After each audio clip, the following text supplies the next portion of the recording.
sama gars yi siyaare naa leen nag dégg leen tey màggalaat leen bu baax a baax a baax a baax di leen wax asalaamaaleykum wa rahmatullahi taala wa barakaatu ñu ngi leen di nuyu bu baax tey nag moom xam naa ne moom wax dëgg yàlla daal doy na waar tey daal dañoo bëgg seeti ki nga xam ne si ne mooy sëriñ bu xoromu sëriñ bu reetaanlu sëriñ boo xam ne si ne boo ko dégloo rek da nga xam ne kii wax dëgg yàlla dafa reetaanlu dafa xorom man daal dama xamul ba xam ñaari diine daa am Sénégal yoo xam ne si ne diine jullit la wala maanaam dafa am diine boo xam ne si ne maanaam lu waay neex doxe ko tey dama bëgg tey ñu ñëw ci Ahmed Khalifa Niass wax dëgg yàlla doy na waar man daal xam naa ne daal am ay kàddu yoo xam ne si ne daal nit bu ko dee yëkkati ci ab émission man dama jàpp ne war na ko xoolaat bu baax war na ko segg rawatina nag nga njaboot yor ay soxna yor ay doom man de bii jaaxal na ma man de xawma ku mu jeexalul waaye man jaaxal na ma xam naa nag yéen gars yi commentaire yi ngeen wax ma rek ba xam jaaxal na leen wala da ngeen a gis yeneen beneen diine ci Sénégal nekk diine jullit bu daganal lii wala maanaam li muy wax maanaam mu am fu mu ko teg man daal jàpp naa ne kilifa daal war naa nekk koo xam ne si ni nit ñi dañuy jànge ci moom nit ñi dañuy roye ci moom koo xam ne lu mu wax nit du ca nekk luñ koy espérer naan wax dëgg yàlla kii bu ma sañoon mu waxe nii wala kii bu ma sañoon mu def nii Ahmed Khalifa Niass de wax dëgg yàlla man kàddoom yii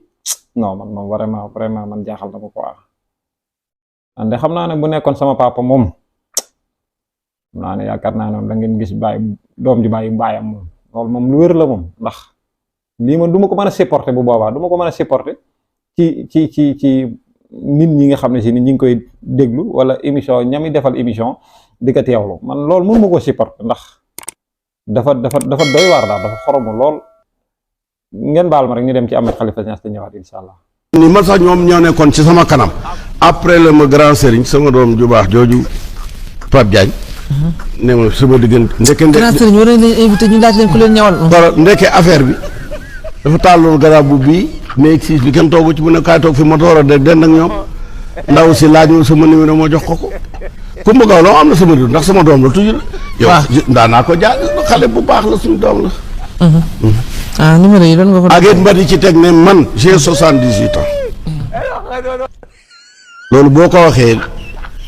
ñu dul góor duñu xam lu mu tekki mais benn message la wax ne góor xam na ko jigéen xam na ko 78 ans ci góor ak 45 ans ci jigéen ñoo bokk àtte. ki nga xam seen àtte. débat bi ubbi na ci mooy ménopause ci góor 78 ans. góor jigéen 35 ak 45. 35 rek am ñu commencé daanu ci ménopause wala pré-ménopause. ba may àgg foofu mais maa ngi doom ñuy nàmp. maa ngi doom ju fer maa ngi doom ju fer ren maa ngi doom ju fer daaw. pes toog ko foofu ménopause nañ ko tegee ne. ma ne. Sëriñ Bamba daaw la fer. jaafaay.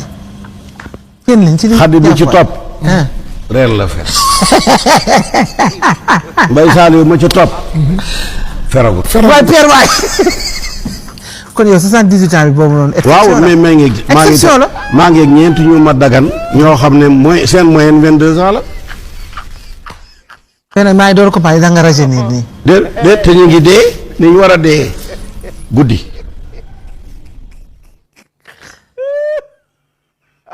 yaa ngi koy yëg. yaa ngi koy yëg. waaw bëccëg pour jaamu yàlla la. diggante soir ak tàkkusaan dara xaju. kon guddi pour la la. tàkkusaan ak timis dara xaju fa. guddi la daan xew. d'accord. voilà ñoo ko déggandoo Ahmed Khalifa Niass lii de jar na def jàngat de jar na taxaw seetlu nag ndax Ahmed Khalifa Niass mii nag wax dëgg yàlla nag mu ngi bëgg ëpp de am na kàddu yoo xam ne moom wax dëgg yàlla kilifa wuro ko yëkkati ci ay jataay quoi am na nag kàddu yoo xam ne si ne bëggoon naa ko wax waaye xam naa duma ko mën a wax ndax lan maanaam ay kilifa rek ñoo koy seetaan vidéo bi ay kilifa koy seetaan ay mag ay ndaw ay jigéen am na wax yoo xam ne si daal man ñu déggal ko seen bopp rek man ci làmmiñu Ahmed bu ko defee ñoom ñu mën a comprendre waaye suñu kàddu moom ñun duñ ko mën a yëkkati ndax boobaa dañ ñaan ne yow say kàddu teggini wut affaire yooyu et cetera te loolu lañ ciy bañ moo tax am na kàddu yoo xam ne duñ ko mën a yëkkati quoi ci Ahmed xam naa dañ leen wax ngeen teewlu vidéo bu baax rek buñ ko teewlu bu baax rek da ngeen xam ne Ahmed bi mu yëkkati wax dëgg yàlla lu xoromu la wax dëgg yàlla Ahmed daal man Ahmed daal jaxanama kon mbokk yi sant nañ leen bu baax gërëm leen nag xam naa fii dañuy yam ak yéen vidéo bi dañ doon def vidéo boo xam ne si ne maanaam ngir Ahmed Khalifa Niass rek maanaam ni muy def ci plateau yi man su ma fekkonte ne ay doomam samay xarit lan wala ñu ànd wala ñu génération wala ma xam leen en même temps dinaa leen conseil bu ko defee léeg-léeg ñu ciy dut baaram daal bu ko defee dina am loo xam ne si ne dana ko rusi ay doomam di ko bañ a wax lool it ndax maanaam gone tim nekkul ne du gone nga rek sa papa mi ngi def nii amoo sañ-sañ pour wax ci dara boo am na kàddu yoo xam ne boo ko yëkkatee rek dana xam ne carrément kii li may def nii neexu ko wala li may wax neexu ko boobaa dana ci gën a bàyyi xel kon ñi ngi leen di sant bu baax a baax di leen gërëm di leen ñaanal jàmm di wax asalaamaaleykum wa rahmatullahi taala wa barakatu mais bu leen fàtte nag di abonné ak partager like di leen abonné bu baax a baax jërë ngeen jëf